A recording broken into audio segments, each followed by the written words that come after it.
My name is Celebres Suhani from class 8 from Mahavir International School.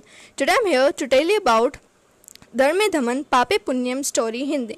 So let's start. कोई जंगल में चंचल नाम का शिकारी था. पक्षियों व जंगली पशुओं को पकड़ने से वह अपनी जीविका चलाता था. एक बार जंगल में जाल फैलाकर घर लौट आया. दूसरे दिन सुबह जब चंचल वन में गया तब उसने देखा कि उसके द्वारा फैलाए गए जाल में दुर्भाग्य से एक बाघ बंधा हुआ था. उसने सोचा, बाघ मुझे खा जाएगा, इसलिए यहाँ से मुझे भाग जाना चाहिए. बाघ ने निवेदन किया, हे मानव, तुम्हारा कल्याण हो. यदि तुम मुझे छोड़ दोगे तो मैं तुम्हें नहीं मारूंगा. तब उस शिकारी ने बाघ को जाल में पकड़कर निकाल दिया. बाघ थका हुआ था.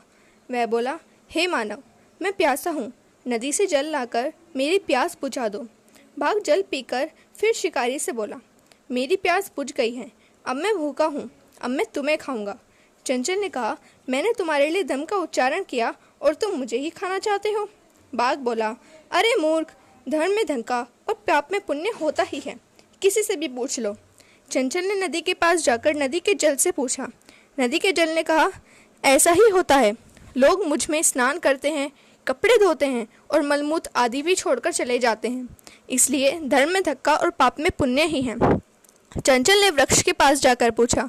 वृक्ष बोला, मानव हमारी छाया में विश्राम करते हैं, हमारे फल खाते हैं, फिर भी कुल्हाड़ी से प्रहार करके हमें कष्ट देते हैं, जहाँ कहीं भी काटते हैं.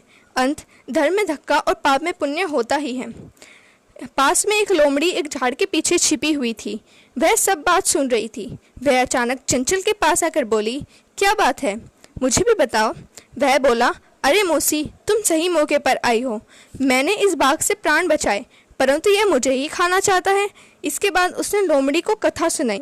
लोमड़ी ने चंचल से कहा, ठीक है, तुम जाल फैलाओ. फिर उसने बाघ से कहा, किसी तरह तुम इस जाल में बंधे, यह मैं प्रत्यक्ष देखना चाहती हूँ. बाघ यह घटना दिखाने के लिए उस जाल में घुस गया. लोमड़ी ने फिर कहा, अब बार बार कूद कर दिखाओ. उसने वैसा ही किया. जाल में बंधा हुआ बाघ थककर असहाय होकर वहीं गिर पड़ा, प्राणों की ही भीख मांगने लगा.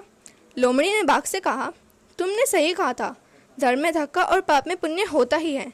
जाल में फिर से बंधा हुआ देखकर वह शिकारी प्रसन्न होकर घर लौट आया.